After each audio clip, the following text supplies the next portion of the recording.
Œuvre de Maria Valtorta. Tome 7, chapitre 450, intitulé Miracle dans une bourgade proche d'Hippos et guérison de Jean le lépreux, le 26 juin 1946.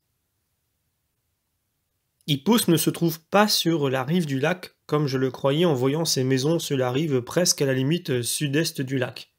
Ce sont les propos des disciples qui me le font remarquer.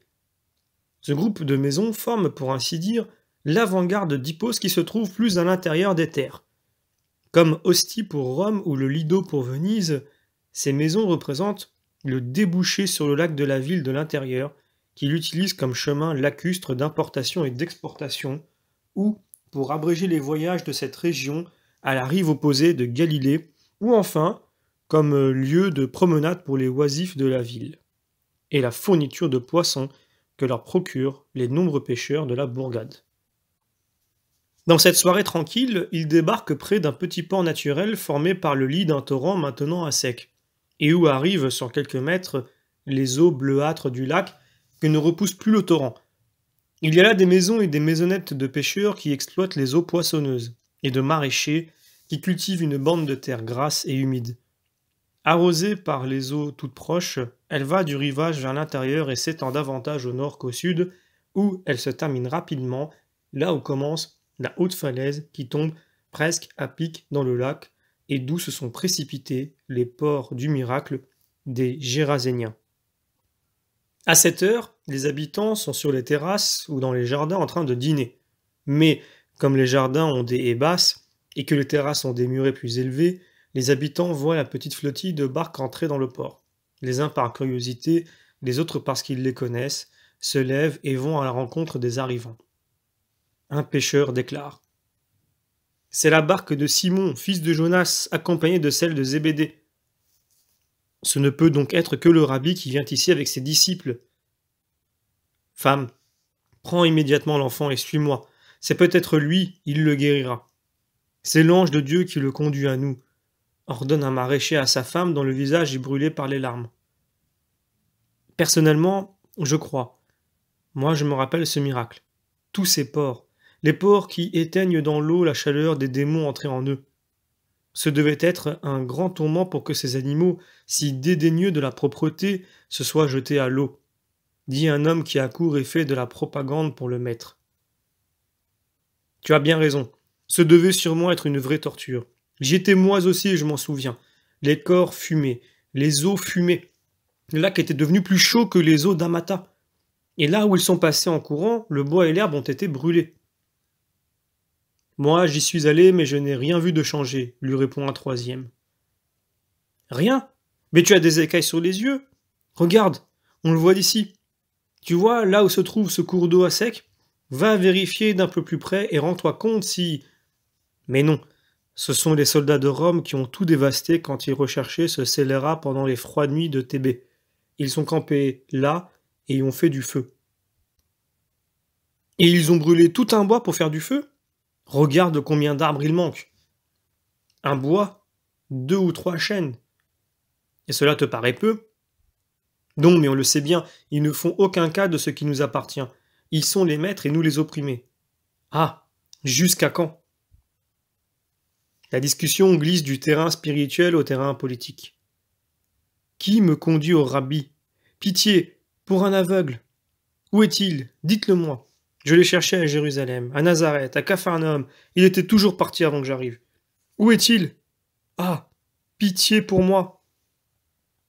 C'est un homme d'environ 40 ans, qui se plaint en sondant le terrain autour de lui avec un bâton. Il est insulté par ceux qui reçoivent dans les jambes ou sur les épaules son coup de bâton, mais personne n'a pitié de nous et tous le heurtent en passant, sans qu'une main se tende pour le conduire. Effrayé et découragé, le pauvre aveugle s'arrête. Le rabbi! Le rabbi! Aïe aïe aïe! Je m'efforce de rendre sous forme de parole le you-you aigu des femmes qui le modulent. Mais c'est un ululement, pas une parole. Il rappelle davantage le cri de certains oiseaux que la parole humaine. Il va bénir nos enfants! Sa parole va faire tressaillir le fruit que je porte en mon sein. Réjouis-toi, mon enfant, le Sauveur te parle, dit une épouse à la mine épanouie en caressant son ventre gonflé sous son vêtement flou. Peut-être va-t-il rendre fécond le mien. Cela susciterait joie et paix entre Élisée et moi. Je suis allé dans tous les endroits où l'on dit que la femme obtient la fécondité. J'ai bu de l'eau du puits près de la tombe de Rachel et celle du ruisseau de la grotte où la mère l'a enfantée. Je suis allé à Hébron pour rendre pendant 3 jours la terre du lieu où est né Jean-Baptiste. J'ai mangé des fruits du chêne d'Abraham et j'ai pleuré en invoquant Abel, à l'endroit où il fut enfanté et tué. Tout ce qui est saint, tout ce qui est miraculeux sur terre et au ciel, je l'ai essayé. Médecins et remèdes, vœux et prières, offrandes, mais mon sein ne s'est pas ouvert à la semence, et c'est à peine si Élisée me supporte, tout juste s'il ne me hait pas. Hélas, j'ai mis une femme déjà fanée. Tu es vieille désormais, c'est là. Résigne-toi, lui disent avec une pitié mêlée à un léger mépris et à un air triomphal bien visible, celles qui passent, la taille gonflée par la maternité, ou avec des bébés qu'elles allaitent à leur florissante poitrine. Non, ne dites pas cela. Il a ressuscité les morts. Ne pourra-t-il pas donner vie à mes entrailles? Place, place, faites place à ma mère malade, crie un jeune homme qui tient les barres d'un brancard improvisé, soutenu de l'autre côté par une fillette très affligée. Une femme encore jeune y est étendue, réduite à l'état de squelette jaunâtre. Il faudra lui parler du malheureux Jean et lui montrer l'endroit où il se trouve. C'est le plus malheureux de tous, car, étant lépreux, il ne peut aller à la recherche du maître, dit un homme âgé, influent. Nous d'abord, qui se dirige vers Hippos, c'est fini. Les gens de la ville vont l'accaparer et nous, comme toujours, nous resterons à la traîne. Mais qu'arrive-t-il là-bas? Pourquoi les femmes crient-elles ainsi sur la rive? Parce qu'elles sont folles. Non, ce sont des cris de joie. Courons!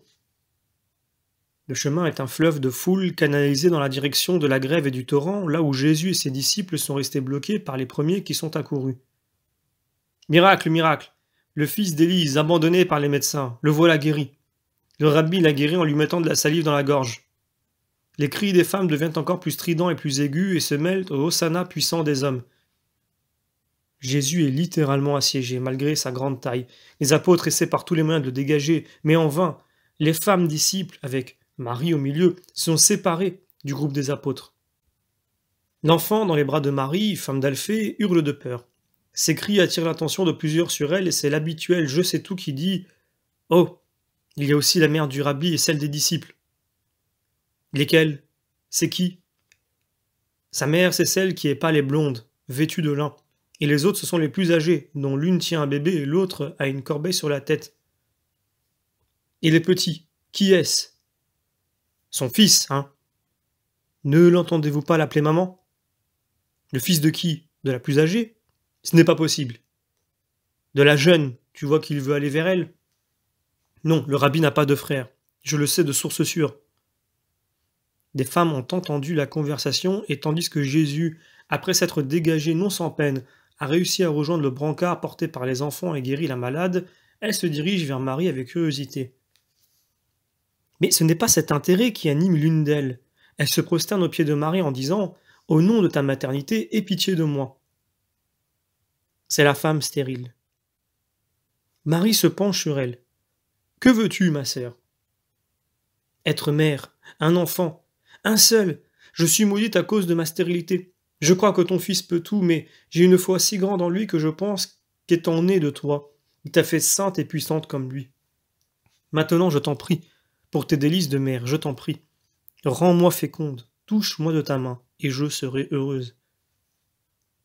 Ta foi est grande, femme, mais c'est à Dieu qu'elle doit s'adresser de droit. Viens donc vers mon Jésus. » Et la prenant par la main, elle demande avec une insistance gracieuse la permission de passer pour rejoindre Jésus. Les autres disciples la suivent dans le sillage qui s'ouvre parmi les gens, de même que les femmes accourues vers la Vierge. Tout en marchant, elle demande à Marie, femme d'Alphée, qui est ce petit garçon qu'elle tient élevé au-dessus de la foule. Un enfant que sa mère n'aime plus, il est venu chercher de l'amour auprès du rabbi. Un enfant que sa mère n'aime plus. Tu as entendu, Suzanne? Qui est cette hyène? Hélas, et moi qui brûle d'en avoir, donne-le-moi, afin qu'un enfant m'embrasse au moins une fois. Et c'est là, la femme stérile arrache presque le bambin des bras de Marie, femme d'Alphée, et le serre sur son cœur en cherchant à suivre Marie, déjà séparée d'elle, depuis le moment où Séla a abandonné la main de Marie, pour prendre le petit. Jésus, écoute, il y a là une femme qui demande une grâce, elle est stérile. Ne dérange pas le maître pour elle, femme, ses entrailles sont mortes, dit quelqu'un qui ignore qu'il s'adresse à la mère de Dieu. Puis confus de son erreur, quand il en est averti, il cherche à se faire tout petit et à disparaître pendant que Jésus lui répond ainsi qu'à la femme qui supplie « Je suis la vie. Femme, qu'il te soit fait ce que tu demandes. » Et il pose un instant sa main sur la tête de celle-là. « Jésus, fils de David, aie pitié de moi !» s'écrie l'aveugle de tout à l'heure qui est arrivé lentement près de la foule et de derrière, lance son cri lamentable. Jésus, qui s'était penché pour écouter la supplication de celle-là, relève la tête et regarde vers l'endroit d'où, syncopé, comme l'appel d'un naufragé, arrive la voix de l'aveugle. « Que veux-tu que je fasse pour toi » demande-t-il. « Que je vois. Je suis dans les ténèbres. Je suis la lumière. Je le veux. » « Ah, je vois de nouveau. Laissez-moi passer pour que je dépose un baiser sur les pieds de mon Seigneur. » « Maître, tu les as tous guéris ici, mais il y a un lépreux dans une cabane, dans le bois. Il ne cesse de nous prier de t'amener à lui. »« Allons-y, allons-y. Laissez-moi passer. Ne vous faites pas de mal. Je suis ici pour tous. Allons, écartez-vous. Vous faites mal aux femmes et aux enfants. Je ne pars pas de sitôt. Je reste demain et ensuite je serai dans la région pendant 5 jours. Vous pourrez me suivre si vous voulez. » Jésus tente de discipliner la cohue, d'obtenir que, pour bénéficier de sa venue, les habitants ne se fassent pas de mal. Mais la foule est comme une matière molle qui se déplace, mais revient ensuite se presser autour de lui. C'est comme une avalanche qui, par une loi naturelle, ne peut que grossir en se déplaçant. C'est comme un morceau de fer attiré par un aimant. Et la marche est lente, entravée, fatigante. Tout le monde transpire. Les apôtres braillent, jouent des coudes dans les poitrines et des coups de pied dans les jambes pour ouvrir un passage. Que d'efforts en vain. Pour faire 10 mètres, il faut un quart d'heure. Une femme d'environ 40 ans réussit à forcer de persévérance à se frayer un chemin jusqu'à Jésus et lui touche le coude. « Que veux-tu, femme ?»« Cet enfant, j'ai appris... Je suis veuve et sans enfant, souviens-toi de moi. Je suis Sarah d'Afeka, la veuve du marchand de vaisselle. Rappelle-toi, j'ai une maison près de la place de la Fontaine Rouge, mais aussi des vignes et un bois. J'ai de quoi offrir à quelqu'un de seul et je serai heureuse. Je m'en souviendrai, femme. Que ta pitié soit bénie. » Le village s'étend plutôt parallèlement que verticalement au lac. On a vite fait de le traverser et d'arriver à la campagne. Douce, silencieuse, elle les accueille au coucher du soleil, mais il n'y a pas d'obscurité car le clair de lune succède insensiblement à la lumière crépusculaire. Ils se dirigent vers le contrefort de la haute falaise qui borde le lac plus au sud. Dans l'escarpement, il y a des grottes. J'ignore si elles sont naturelles ou creusées exprès dans la roche. Plusieurs sont murés et blanchis au dehors. Ce sont certainement des tombeaux. Nous y voilà. Arrêtons-nous pour ne pas être contaminés. Nous voici près du tombeau du mort-vivant et c'est l'heure où il vient à ce rocher prendre ce qu'on lui offre. Il était riche, tu sais. Nous nous en souvenons. Il était bon aussi, mais maintenant c'est un saint. Plus la douleur l'a frappé, plus il est devenu juste. Nous ignorons comment il est devenu lépreux. On dit que c'est par des pèlerins qu'il avait hébergé. Ils allaient à Jérusalem, disait-il. Ils paraissaient en bonne santé, mais ils étaient certainement infectés. Le fait est qu'après leur passage, ils attrapèrent tous la lèpre. D'abord sa femme et ses serviteurs, puis ses enfants, et enfin lui. Pour commencer, et par les mains, ceux qui avaient lavé les pieds et les vêtements des pèlerins, c'est pourquoi nous pensons que c'était eux qui devaient être la cause de tout. Les 3 enfants sont morts en très peu de temps. Ce fut ensuite le tour de leur mère, et plutôt de douleur que de maladie. Lui, quand le prêtre les déclara tous lépreux, il acheta ce coin de colline avec ses richesses désormais inutiles et il y fit déposer des provisions pour lui et les siens, serviteurs compris, ainsi que des pioches et des pics, et il commença à creuser les tombeaux. Et l'un après l'autre, il y plaça tous, ses enfants, sa femme, mes serviteurs. Lui est resté, seul et pauvre, car tout s'épuise avec le temps. Et voilà 15 ans que cela dure. Malgré cela, jamais une plainte. Il était cultivé, il sait l'écriture par cœur. Il l'annonce aux étoiles, aux plantes, aux arbres, aux oiseaux. Il nous la répète à nous qui avons tant à apprendre de lui et il nous console de nos souffrances. Justement, lui, tu comprends? Il nous console de nos souffrances. Il vient des gens d'Hippos, de Gamla et jusque de Gergesa et d'Afeka pour l'entendre. Quand il a appris le miracle des deux possédés, il s'est mis à prêcher la foi en toi. Seigneur, si les hommes t'ont salué du nom de Messie, si les femmes t'ont salué comme vainqueur et roi, si nos enfants connaissent ton nom et savent que tu es le Saint d'Israël, c'est grâce à ce pauvre lépreux.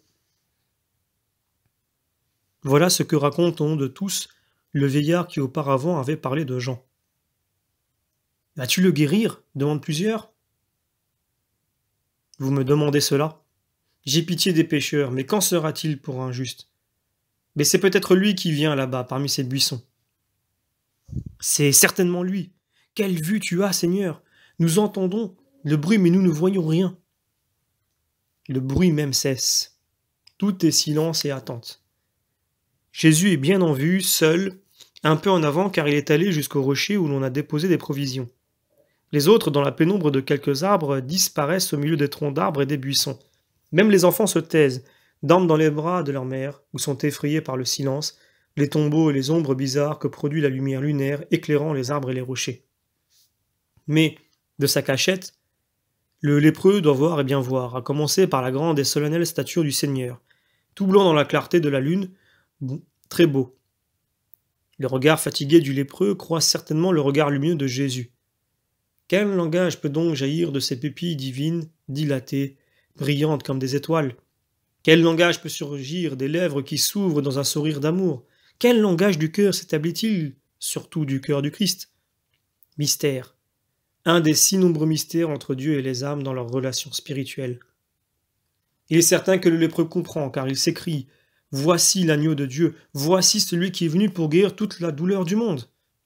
Jésus, Messie béni, notre roi et notre sauveur, aie pitié de moi. » Que veux-tu? Comment peux-tu croire dans l'inconnu et voir en lui l'attendu? Qui suis-je pour toi? L'inconnu? Non, tu es le Fils du Dieu vivant. Comment je sais et je le vois? Je l'ignore. Ici, à l'intérieur de moi, une voix a crié « Voici l'attendu, il est venu récompenser ta foi. » Inconnu? Oui, personne n'a connu le visage de Dieu. Tu es donc l'inconnu sous ton apparence, mais tu es le connu selon ta nature, ta réalité. Jésus, Fils du Père, Verbe incarné et Dieu, comme le Père. Voilà qui tu es. Et je te salue et te prie, croyant en toi. Et si je ne pouvais rien, et si ta foi était déçue? Je dirais que c'est la volonté du Très-Haut, et je continuerai à croire et à aimer, espérant toujours dans le Seigneur. Jésus se retourne vers la foule qui écoute attentivement le dialogue et il dit « en vérité, je vous dis que cet homme a la foi qui déplace les montagnes. En vérité, je vous dis que la vraie charité, la vraie foi et la véritable espérance s'éprouvent dans la douleur plus que dans la joie, car l'excès de joie est parfois une ruine pour une âme encore informe. Il est facile de croire et d'être bon quand la vie n'est qu'une succession de jours semblables, tranquilles sinon joyeux. Mais celui qui sait persister dans la foi, l'espérance et la charité, même quand les maladies, les misères, la mort, les malheurs lui apportent solitude, abandon et éloignement de tous, et qui ne cesse de répéter « qu'il me soit fait ce que le Dieu Très-Haut croit bon pour moi ». En vérité, celui-là mérite l'aide de Dieu. Bien plus, je vous le déclare, sa place est toute prête dans le royaume des cieux et il ne séjournera pas au purgatoire, car sa justice a effacé toutes les dettes de sa vie passée. Homme, je te le dis, va en paix, car Dieu est avec toi. Ce disant, il se tourne et tend les bras vers le lépreux, l'attire pour ainsi dire par son geste, et quand il est tout près, bien en vue, il ordonne « Je le veux, sois purifié ». On dirait que la lune, par ses rayons d'argent, nettoie et fait disparaître les pustules, les plaies, les nodules et les croûtes de cette horrible maladie. Le corps se reconstitue et redevient sain. C'est un vieillard digne, d'aspect ascétique tant il est maigre, qui, instruit du miracle par les hosannas de la foule, se courbe pour baiser le sol, ne pouvant toucher Jésus ni personne avant le temps prescrit par la loi. Lève-toi, on va t'apporter un vêtement propre pour que tu puisses aller te montrer au prêtre. Mais sache garder toujours la pureté de ton âme devant Dieu, ton Dieu. Adieu, homme, que la paix soit avec toi. Jésus se joint à la foule et revient lentement au village pour se reposer. Fin du chapitre.